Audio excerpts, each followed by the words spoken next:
Ya, assalamualaikum warahmatullahi wabarakatuh. Teman-teman, selamat malam. Nah, dari PR-PR yang kemarin, apakah masih ada kesulitan? Saya ini mau mengulang sedikit, soalnya ada yang tanya tentang logaritma. Apakah ada yang punya kesulitan? Atau sudah selesai semua?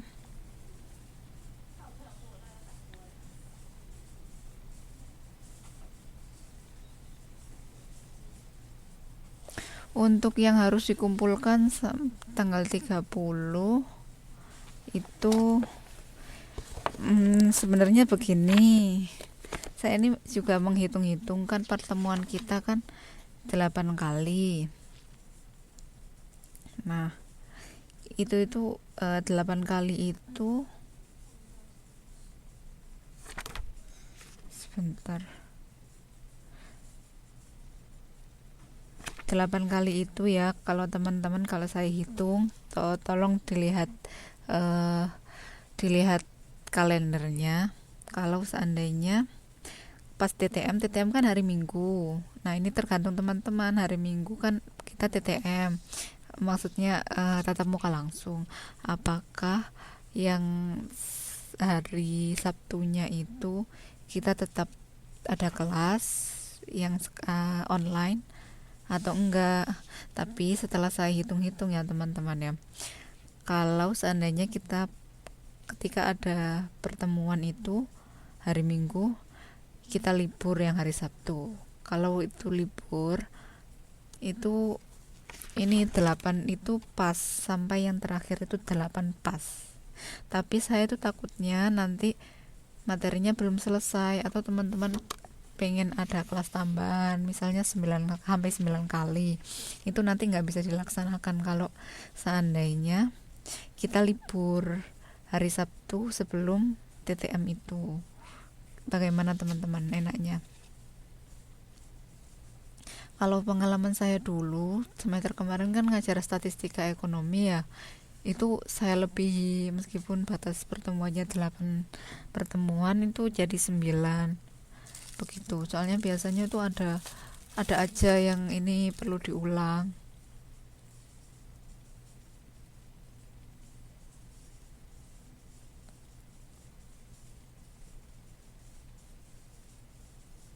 Ya, jadi menurut saya lebih baiknya kita ini ya, kita meluangkan waktu di akhir-akhir. Mungkin nanti ada bab yang belum selesai, atau nanti ada pertanyaan butuh kelas tambahan atau apa. Jadi sebelum TTM-nya kan tanggal 20, tanggal 19 malam, gimana kalau kita masih ada kelas? Ya ya. Untuk tugasnya, karena mepet ya, tanggal 19 terus habis itu besoknya 20, jadi tugasnya eh, sampai pertemuan kali ini yang harus dikumpulkan tanggal 20. Tapi nanti tetap tanggal 19 nanti tetap ada tugas kayak biasa dikumpulkan di TTM selanjutnya. Kemudian seperti ini nanti, jadwalnya kan sudah dikasih tahu ya. Jadwal kita kan sore jam 3. Nah, nanti bukunya itu dikumpulkan ke Bubble pas jam 10. Teman-teman kan datanya jam 10. Nanti bukunya dikumpulkan di Bubble, terus nanti saya ambil jam 10. Saya pengennya nanti pas kelas itu saya bisa kembalikan lagi bukunya setelah saya koreksi ke teman-teman, jadi bisa dilanjutkan lagi.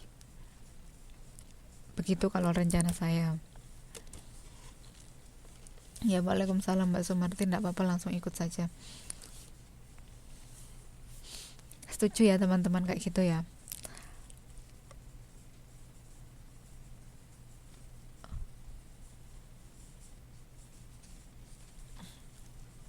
Ya. Oh iya, kembali lagi ke PR-nya, apakah masih ada kesulitan? Kesulitannya apa saja? Ada yang sudah selesai? Siapa aja yang sudah selesai?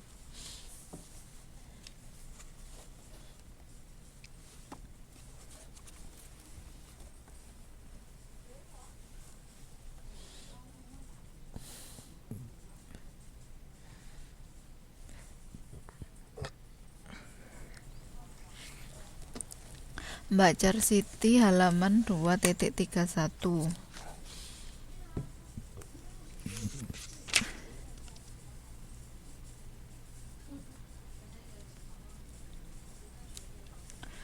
Nomor 4 yang grafik. Oh, begini saja Mbak ya. Jadi kan soalnya kemungkinan fungsi persamaan dari gambar di bawah ini adalah gitu ya. Jadi ini sistemnya seperti ini Mbak. Nanti itu kan ada sumbu X dan sumbu Y. Nah itu nanti kemungkinannya misal X-nya 0. Ketika X-nya 0 dimasukkan ke persamaan yang ada di pilihan gandanya. X-nya 0 X-nya 0 kira-kira ini kan nilainya positif, mungkin 1, mungkin 2 atau apa. Pokoknya nanti nilai X-nya dimasukkan ke fungsinya yang ada di pilihan ganda. Mana yang paling sesuai. Jadi Mbak Char Siti mengambil misal X-nya min 1, min 2, min 3, 0, 1, 2, 3, 4, 5.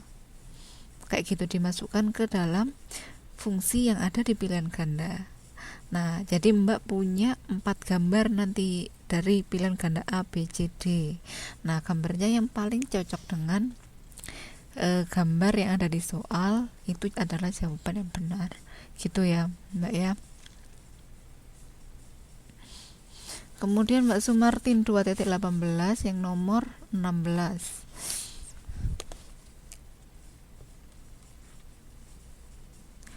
Oh, itu sudah dikerjakan bukan sih Mbak? Iya Mbak Sumartin, itu sudah dikerjakan pada saat pertemuan kemarin. Jadi dilihat videonya ya. Dilihat video yang di YouTube untuk pertemuan kemarin itu saya bahas kok nomor 16. Kemudian ada yang tanya lagi, ini untuk kaidah-kaidah logaritma ya, cara mengubah basis. Teman-teman, kalau mengubah basis biasanya yang sering digunakan adalah kaidah ini, kaidah nomor 4. Nah, ini kan ada A, basisnya A, kemudian ini B. Nah, hal ini itu bisa ditransformasikan ke sini. A-nya basisnya tetap A, yang terakhir tetap B, tapi dipisah menjadi 2 buah. Nah, yang penting intinya adalah ini itu sama. Basis yang di sini dan yang nilai yang di sini itu sama. Jadi ketika teman-teman disuruh mengubah basis, maka misalkan sebentar ya.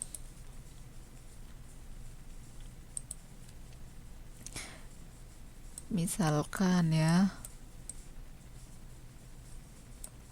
4 log 10. Ubahlah basisnya menjadi basis 2. Bagaimana kira-kira teman-teman caranya? Kan bisa pakai ini. Log 2 kemudian 2 log 10. Nah, ini sudah jadi yang basis 2. Tinggal kita menyelesaikan yang ini. Begitu maksudnya. Kira-kira Mbak Sumartin paham enggak?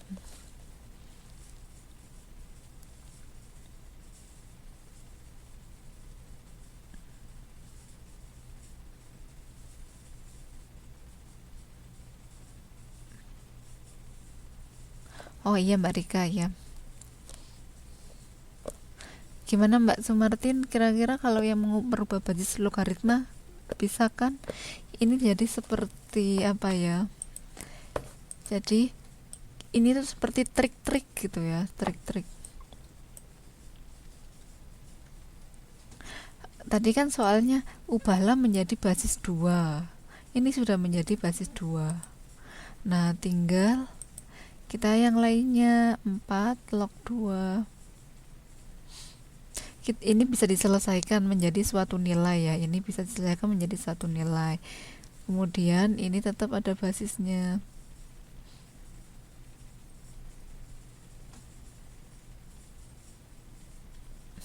Ini nanti menjadi jawabannya, yang 2 log 10 ini jadi jawabannya, ini nanti menjadi suatu nilai. Tahu nggak berapa 4 log 2?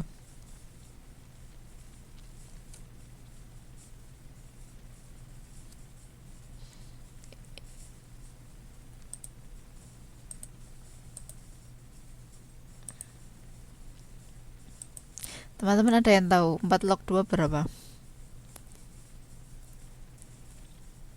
Iya, Mbak Puji, benar sekali, ini jadi setengah. Jadi jawabannya nanti setengah 2 log 2, 2 log 10.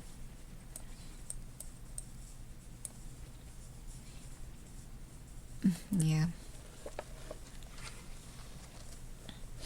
paham ya Mbak Sumartin ya. Kemudian Mbak Sarah, saya semua masih belum jelas. Aduh, gimana ya? Gimana ya, Mbak? Mbak Sarah, mungkin ada yang dekat dengan temannya, maksudnya diskusi bareng gitu ya. Ada yang ini, jadi dijadwalkan mungkin seminggu sekali ketemu dengan temannya, kemudian ini ya Mbak Sarah ya, kemudian belajar gitu ya. Soalnya gimana, kita harus ini ya, kita harus lanjut terus gitu. PR-nya apa saja ya, yang saya tulis kemarin di FB ya, PR-nya yang ada di Facebook kemarin ya. Mbak Sarah buat janji sama temannya, ini kayak Mbak Puji, buat janji sama Mbak Puji yang dekat-dekat, yang di Taipei. Mbak Sarah di Taipei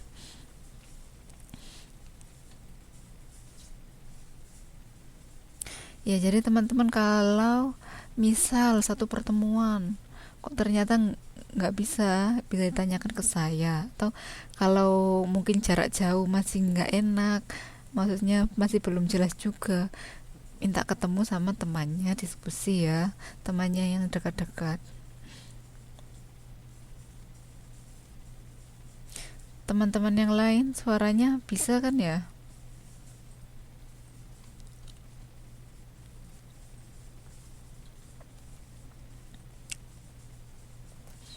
Oh iya, sudah.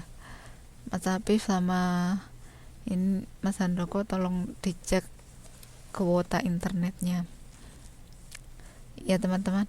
Untuk yang lain gini, jadi saling ini ya, saling berdiskusi dengan yang lain. Pokoknya ketika merasa nggak bisa, langsung menghubungi temannya, bisa nggak jelasin ke aku gitu ya. Soalnya ini kita harus lanjut terus dan semuanya berhubungan. Ketika bab satunya nggak bisa, bab lainnya nanti akan kesusahan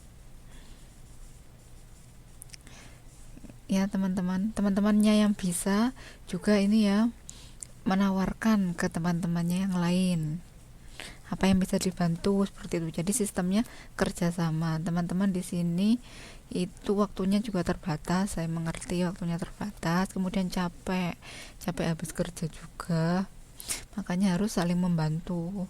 Nanti masuk bareng, lulus bareng juga ya. Oh Mbak Ayu, beda ya bukunya itu, ini karangan Wahyu Widayat edisi 1 cetakan ketiga Januari 2013. Mbak Ayu bedakah?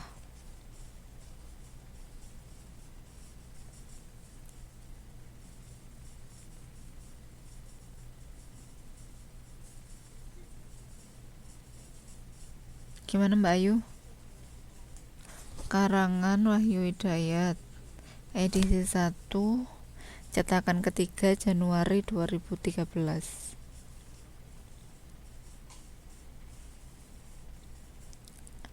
Mbak Ayu, soalnya kemarin Babel juga tanya, tapi saya bilang udah sama, soalnya nggak ada yang nggak ada yang protes lagi. Dulu kan Mbak Sarah bilang, tapi ternyata punya Mbak Sarah sama Mbak Ayu beda, nggak yang warnanya kuning itu. Ya punyanya Mbak Ayu, tolong bisa diinformasikan ke saya karangan siapa, cetak edisi berapa, dan cetakan kapan. Oh begitu, iya ya Mbak Ayu, akan saya kabarkan ke Babel secepatnya ya. Oh, Mbak Sumartin cetakan ke-8? Nggak mungkin Mbak. Terbarunya cetakan ketiga. Diperiksa lagi Mbak Sumartin.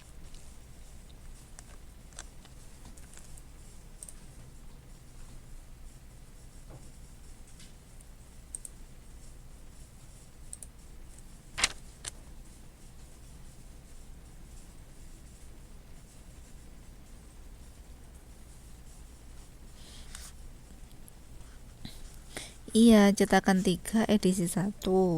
Punya saya seperti itu. Iya, yang di kotak. Tapi nggak mungkin kalau ada cetakan ke-9, ke-8. Ini terbarunya cetakan ketiga.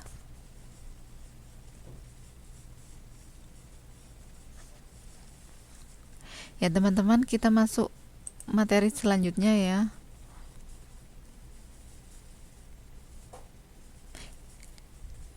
Iya Mbak Sumartin, tolong difoto saja ya, nanti saya lihat setelah kelas. Ya teman-teman, sekarang kita masuk ke pertemuan modul 3 tentang fungsi. Ini saya rangkep ya, modul 3 sama modul 4. Sudah dibaca belum?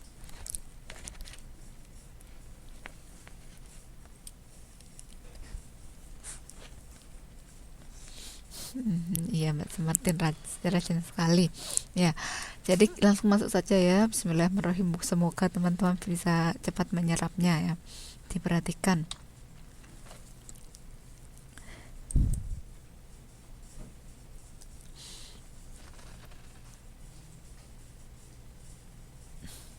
Nah, di sini bisa dibuka modul 3 halaman ya, modul 3 halaman 3.3. Nah, di sini ada yang pertama adalah pengertian dari sumbu koordinat. Saya yakin teman-teman sudah pernah mempelajari ini semua di SMA.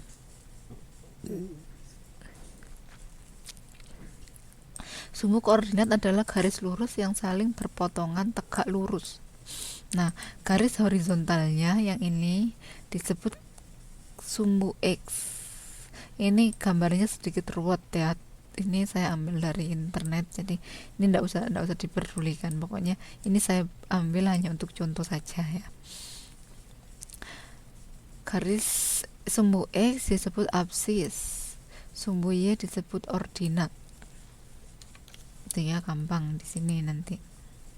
Nah, sumbu X yang ada di sebelah kanan 0 dan sumbu Y yang berada di atas 0 digunakan untuk nilai positif. Maksudnya apa? Ini kan 0 ada di sini nih.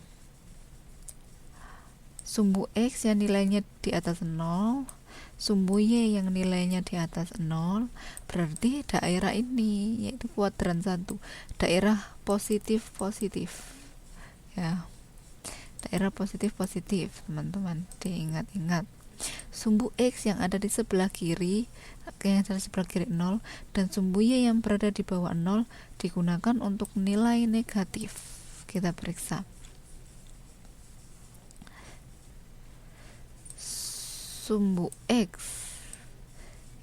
yang di bawah nilai 0, sumbu Y yang ada di nilai 0. Oh, kenapa? Kuadrannya ketukar. Kuadran 3 dan 4. Enggak kok, benar.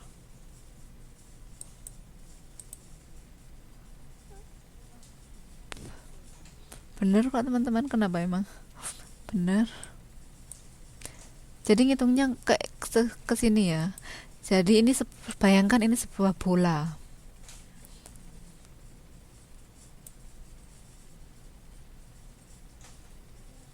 Oh, ininya.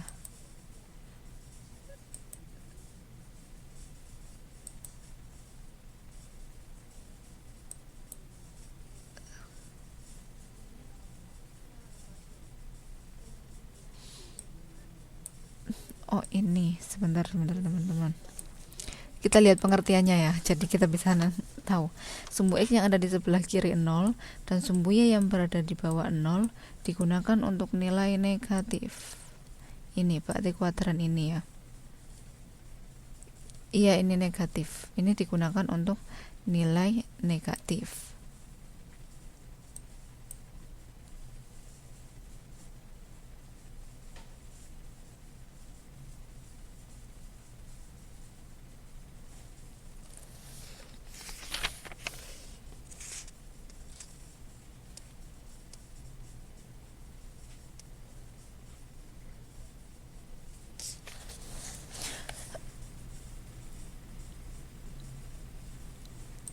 Iya Mbak Yani.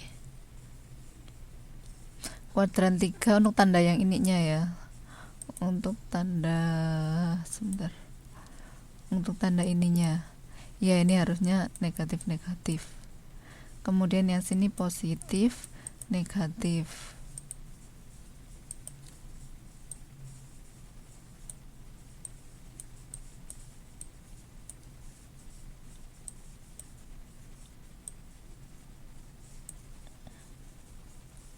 Ya, terima kasih teman-teman atas koreksinya.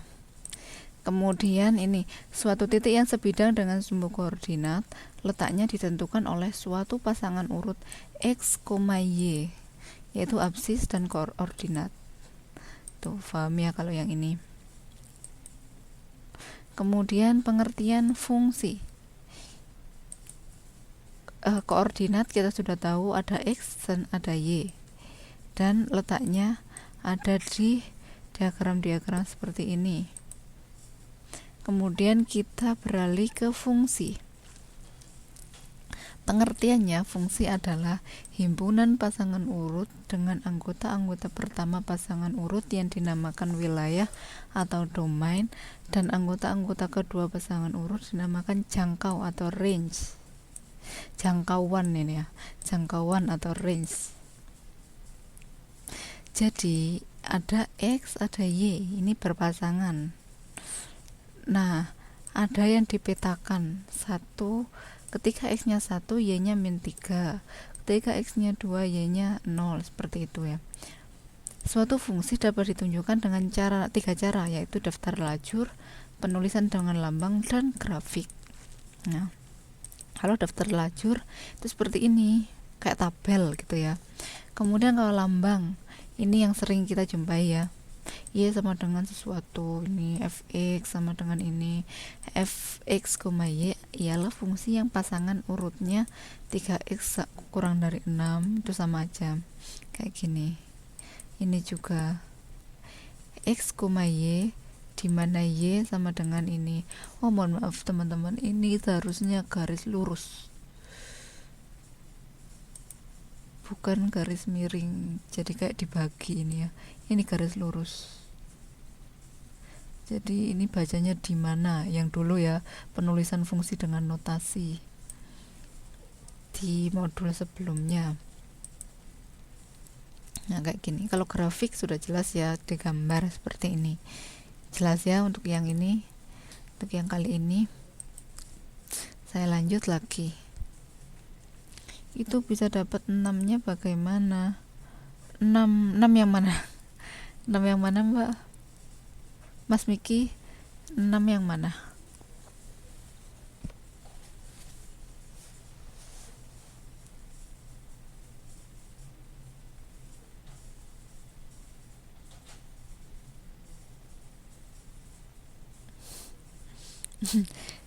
Ya nggak apa-apa Mas Miki, ini saya mau tahu 6 yang mana.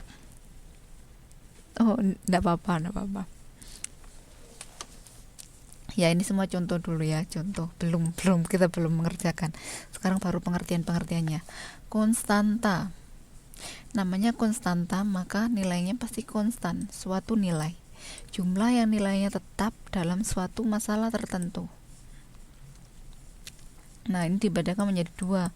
Konstanta absolut, jumlah yang nilainya tetap untuk segala macam masalah, dan konstanta parametrik, jumlah yang mempunyai nilai tetap pada suatu masalah, akan tetapi dapat berubah pada masalah yang lain.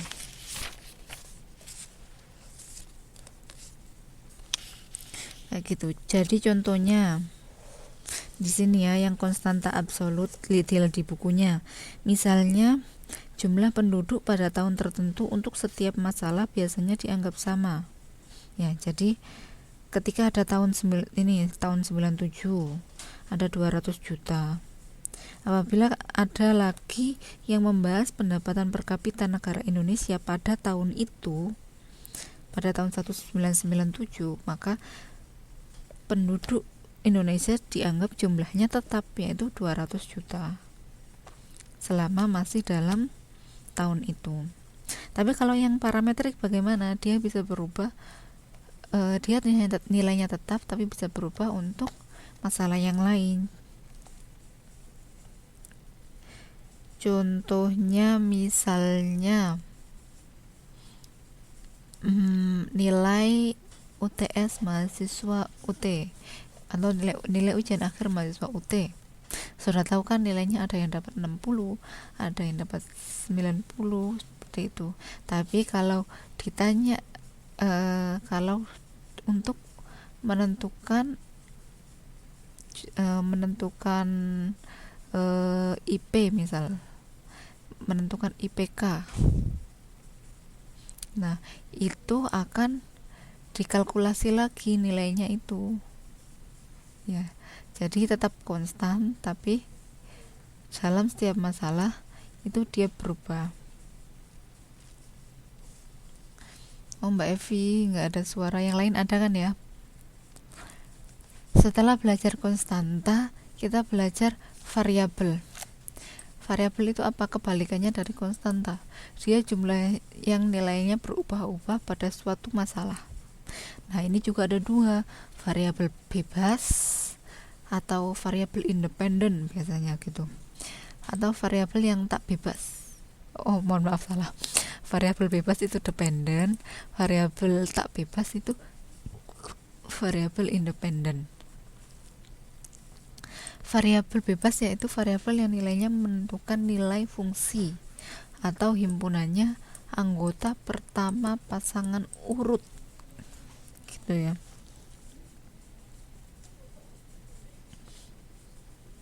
Nanti kita akan tahu di contoh ya. Ini saya baca dulu.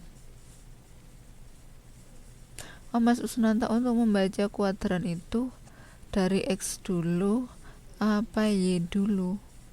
X selalu didahulukan, tapi membaca kuadrat kita butuh kedua-duanya, X dan Y. Cuman kalau misal ada titik 0,3, berarti yang X yang mana? Yang Y yang mana?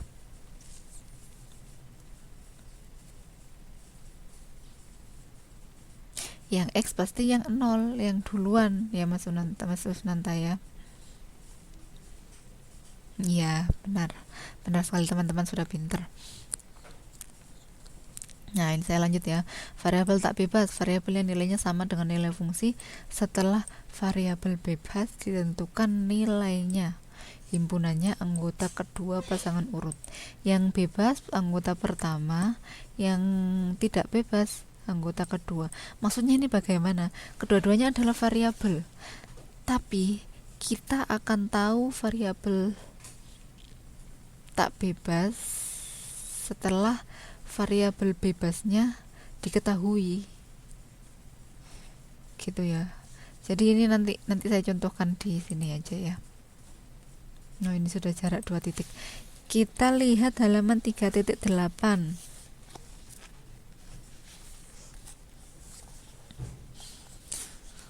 Contoh ya, 3.8 contoh ya.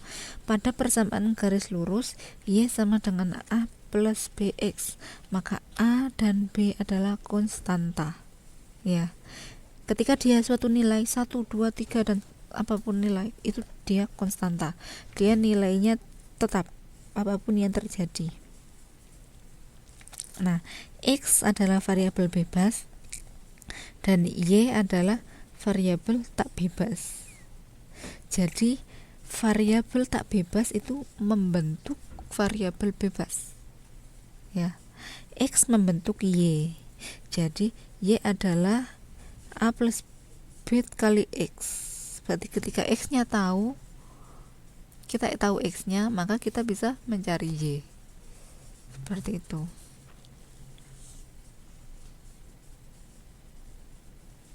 Contoh lagi yang bawahnya, pada persamaan garis lurus x dibagi a ditambah y dibagi b sama dengan 1. Nah, yang konstanta 1 sudah pasti itu konstanta, a konstanta, b konstanta. Nah, x nya x dan y adalah variabel. Jadi teman-teman di sini bagaimana kita menentukan yang mana itu konstanta, yang mana itu variabel. Kalau kita hanya ditunjukkan fungsinya saja, mungkin kita gimana sih bisa tahu dia itu berubah-ubah nilainya atau enggak gitu. Jadi di sini dalam matematika murni itu yang sering digunakan kalau dari huruf permulaan kayak A, B, C, D, E, F, G dan seterusnya, itu biasanya digunakan untuk lambangnya parameter atau konstan ya. Tapi kalau huruf-huruf akhir, huruf abjad terakhir kayak X, Y, Z itu biasanya untuk variabel begitu. Nah, untuk yang dalam penerapannya dalam ilmu ekonomi, biasanya P itu untuk harga, itu simbol dari price. Q itu untuk kuantitas, C itu untuk ongkos, dan S itu untuk tabungan. Nanti teman-teman pasti sudah familiar dengan lambang-lambang ini nantinya ya.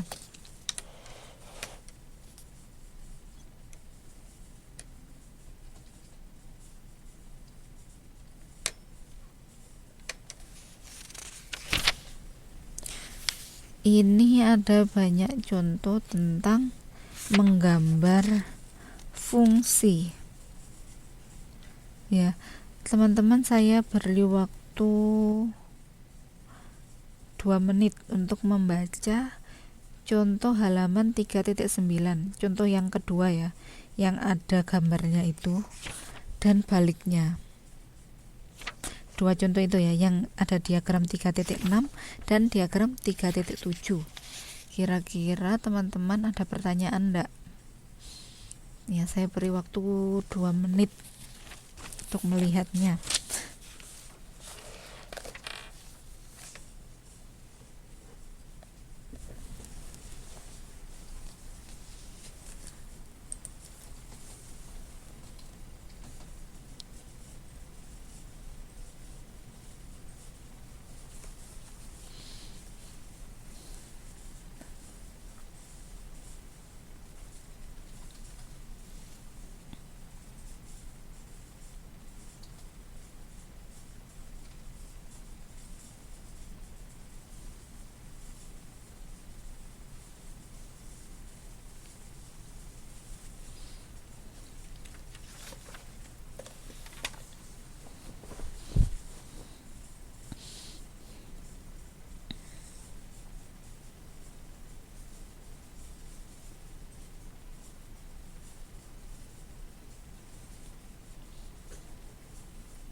Oh ya, Mas Handoko sudah paham ya. Yang lain bagaimana? Bisa dimengerti enggak untuk kedua contoh itu?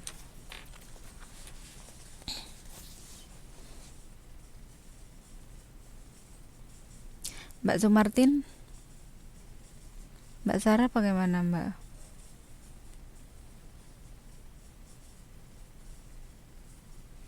Mas Usnanta,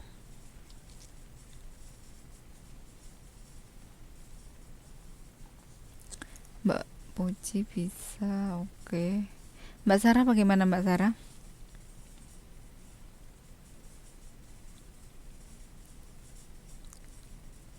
Oh, Mas Usnanta belum paham. Yang contoh yang mana ya Mas Usnanta yang belum paham? Yang diagram 3.6 apa 3.7?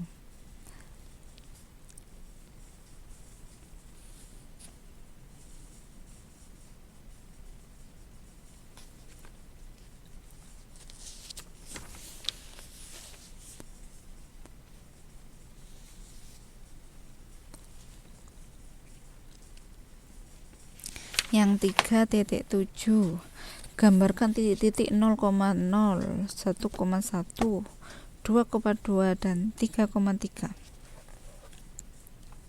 Berarti ini kebetulan sama.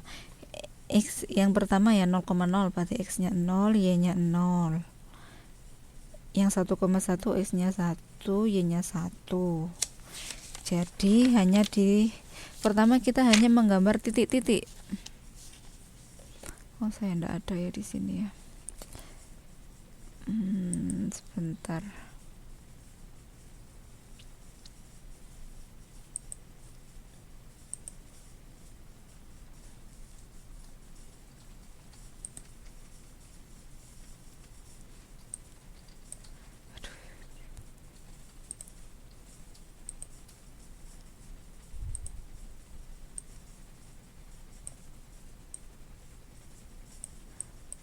Ini kan ada X, sini ada Y. Pertama 0,0. Pasti di sini ya 0,0, digambar titiknya dulu. 1,1 anggaplah satunya itu di sini.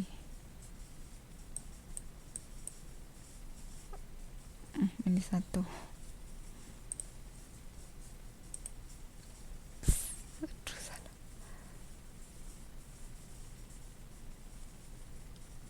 Sebentar ya. Kehapus.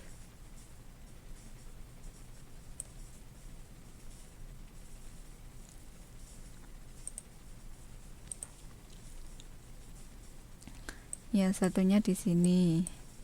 Nah, berarti nanti kita tarik titik-titik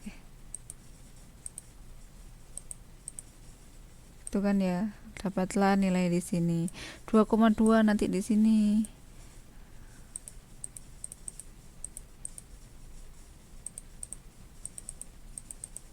3,3, nanti di sini kayak gitu. Terus nanti ditarik garis red. Oh, ternyata iya itu garis lurus. Seperti itu. Paham ya Mas Usnanta ya? Mbak Sarah paham?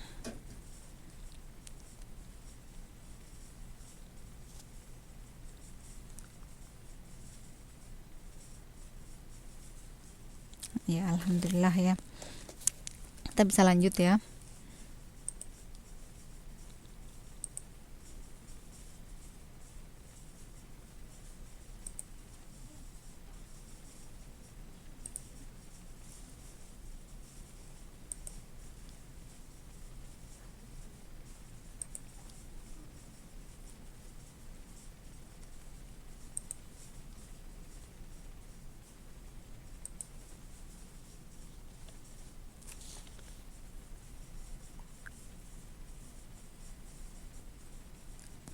Nah, ini cara menghitung jarak 2 titik. Jadi di sini saya punya 2 titik. Ini titik P dan titik R. Sudah muncul kan ya sekarang? Ini ada titik P, ada titik R. RP itu maksudnya jarak dari R ke P, yaitu jarak ini. Nah, kalau kita kuadratkan R Q berarti jarak dari R ke Q R berarti jarak dari Q ke R Q. Oh, ini salah, ini PQ ini, mohon maaf, salah, ini P ya.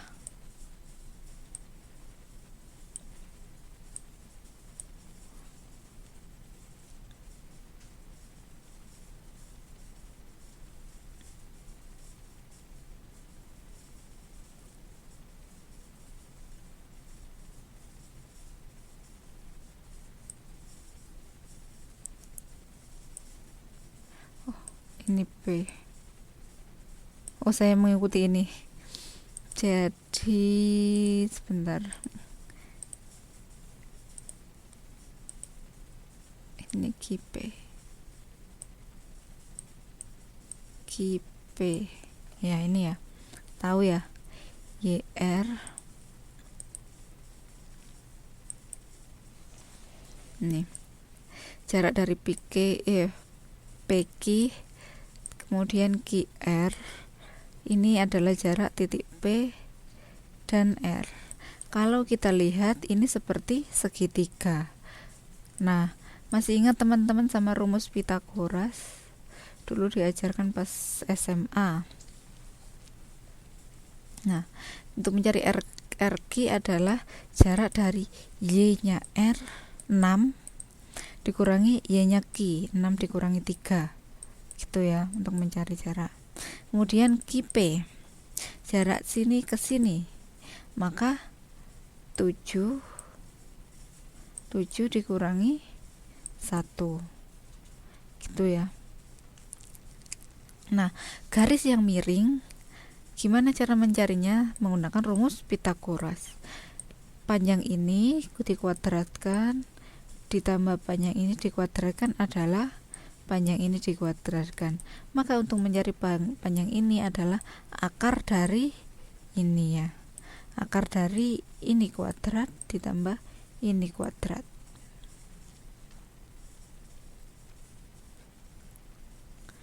Gitu ya teman-teman. Paham enggak? Kita langsung ke contoh ya. Langsung ke contoh saja. Itu contoh di halaman 3.10.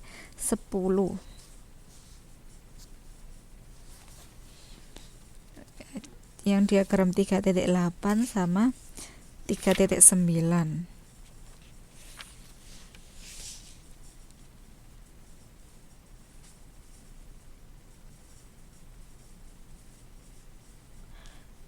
Mbak Siti Aisyah, itu bukan RP kuadrat X Kak, tapi cuman RP doang. Oh, ini RP kuadrat. Kalau ini enggak ada akarnya, maka tetap kuadratnya enggak dihilangkan. Ketika Mbak pengen ini ya, pengen menghilangkan kuadratnya, maka ya dikasih ini, dikasih, aduh jelek ya, dikasih gini, dikasih akar.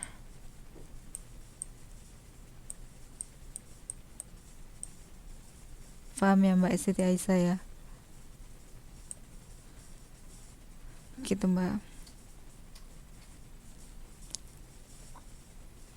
Dilihat contoh halaman 3.10 sama 3.11.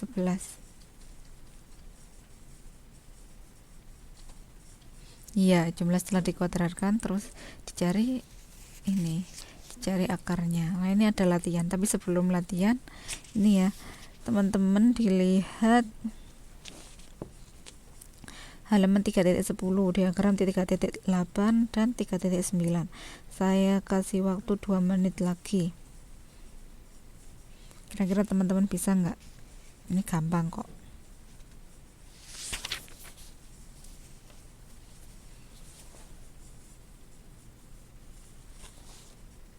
Kalau sudah paham langsung komen ya, paham gitu.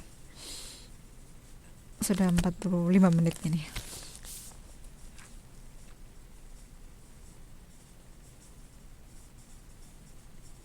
Oh ya.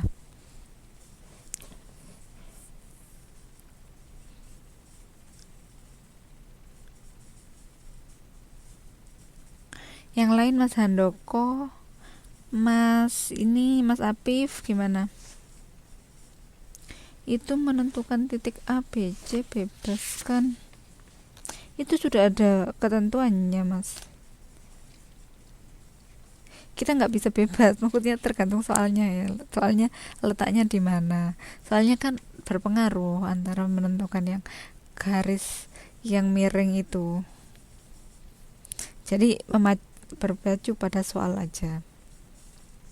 Gimana Mas Andoko? Paham? Mas Apif?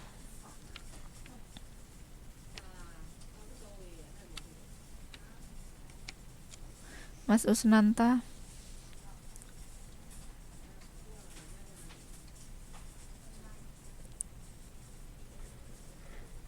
Oh Mbak Zara, kenapa yang dasar kok bulat? Maksudnya yang dasar itu yang mana? Contoh yang 3.8 itu paham enggak Mbak Zara? Tolong diterangkan cara mengkuadratkan.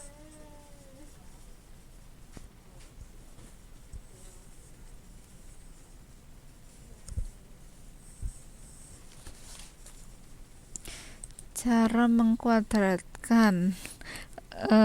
Kan di modul 1 sudah ada itu ya teman-teman ya. Sudah ada ini. Sudah ada perpangkatan. Gitu ya, itu kan juga mengkuadratkan juga. Maksudnya Mas Afif gimana? Misal 2 dikuadratkan berarti kan 4, kayak gitu Mas. Misal itu yang dikuadratkan itu jaraknya ya, jadi teman-teman harus menghitung jaraknya dulu. Misal di diagram 3.8 AC itu berarti jarak A ke C.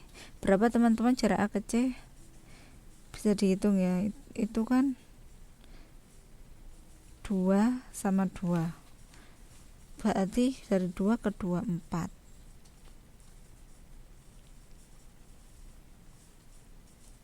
Ya, ini duanya ini ya, yang di modul 2-nya itu kok di tengah-tengah. Itu harusnya 2-nya ada di A. Angka 2-nya. Jadi jarak A ke C itu adalah 2 dan min 2. Yang bawah itu min 2. Jadi jarak dari 2 ke min 2 itu 4. Kayak gitu ya Mas Afif. Nah, biar teman-teman tahu dan saya yakin bahwa teman-teman itu paham enggak,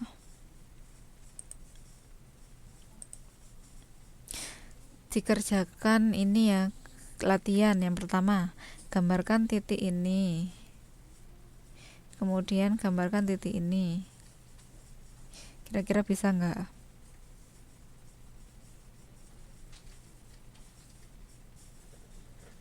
Ini gampang ya, yang 1 2. Yang nomor 3 aja. Hitung jarak antara titik ini A 4,0 nih dan B 0,3. Kira-kira berapa jaraknya? Ini kerjakan yang ini saja.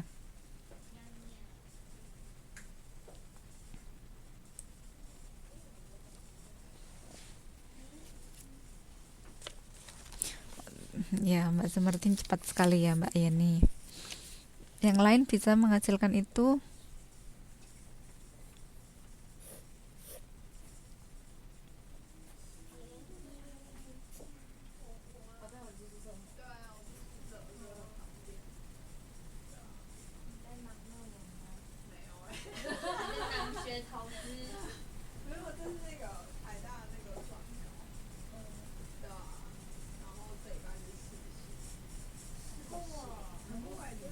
Ya, paham ya. Iya. Loh, Mbak Sri Marianti, ayo digambar dulu. Biar gampang, digambar dulu titiknya ya. Titik A sama titik B. Digambar dulu.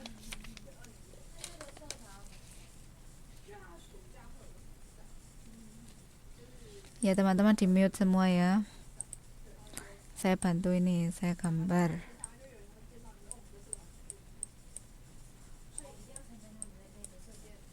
Jarak antara titik A 4,0, berarti ini sumbu X, ini sumbu Y, ini sumbu X, ini sumbu Y.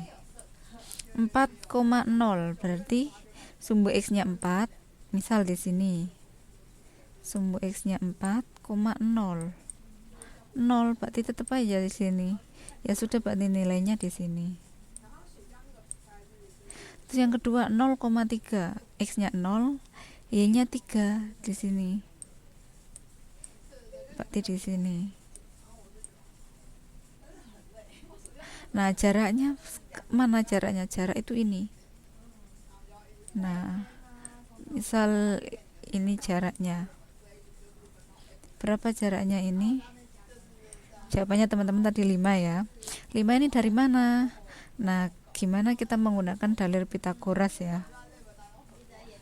Sama dengan jaraknya ini berapa? 3. Jaraknya ini berapa? 4. Maka jawabannya adalah akar 3 kuadrat ditambah 4 kuadrat sama dengan akar 25, sama dengan 5 ya. Bisa ya?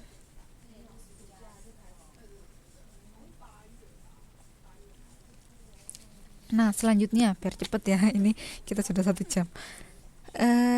Contoh halaman 3.12. Yang contoh yang kedua, apabila Y sama dengan Fx sama dengan ini, berapakah F0, F-3, F4? Itu maksudnya apa? Bisa dilihat ya teman-teman, fungsinya itu Y sama dengan Fx, yang di dalam kurung adalah X.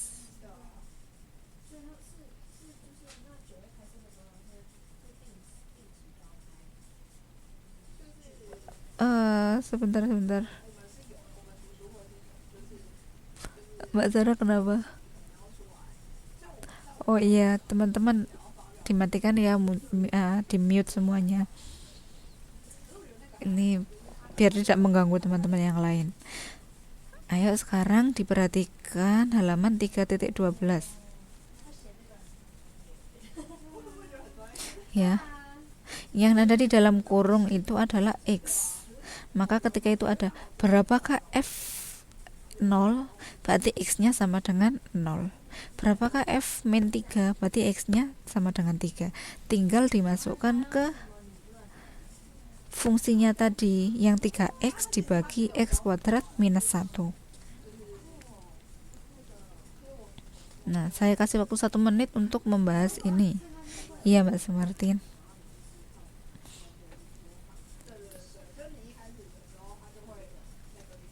Paham ya semuanya? Itu sudah ada jawabannya. Bisa kan ya, tinggal dimasukkan saja nilai X nya. Yang pertanyaan kedua, apakah nilai X sama dengan 1 dan X sama dengan minus 1 boleh dimasukkan ke dalam fungsi?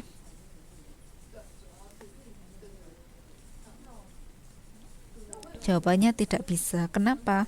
Karena itu kan ada 3X dibagi X kuadrat minus 1. Nah, X kuadratnya ketika itu 1 atau min 1, itu kan nanti 1 dikurangi 1 kan sama dengan 0. Sesuatu yang dibagi dengan 0 itu pasti hasilnya tak terhingga. Maka yang ada di bawah atau penyebutnya itu tidak boleh sama dengan 0 ya teman-teman, paham ya? Gitu aja ya, karena hasilnya tidak terhingga. Benar sekali Mbak Evi. Mbak Siti Omsia, boleh masuk saja langsung ya, langsung, nggak usah tanya, langsung masuk aja. Ini di latihan ini saya yakin teman-teman bisa juga ya, di latihan yang saya berikan ini dikerjakan sendiri ya, saya yakin bisa. Kita langsung masuk ke bab selanjutnya, kegiatan belajar 2 tentang fungsi linier. Tadi kita sudah belajar fungsi Y sama dengan apa-apa gitu ya. Nah, ini bentuk umum dari fungsi linier. X ditambah BY tambah C sama dengan 0. Itu fungsi linier. Nah, ini yang mana yang konstan, yang mana yang variabel? Yang konstan adalah A, B, dan C. X sama Y-nya adalah variabel. Garis persamaan adalah garis lurus yang ditarik melalui titik-titik yang koordinatnya memenuhi persamaan. Gitu ya. Sebentar ya teman-teman.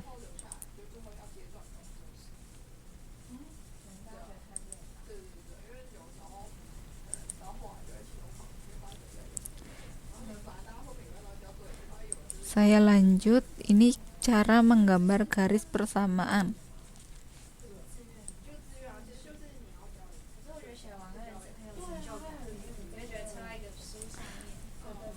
Oh, sebentar ya teman-teman, sebentar.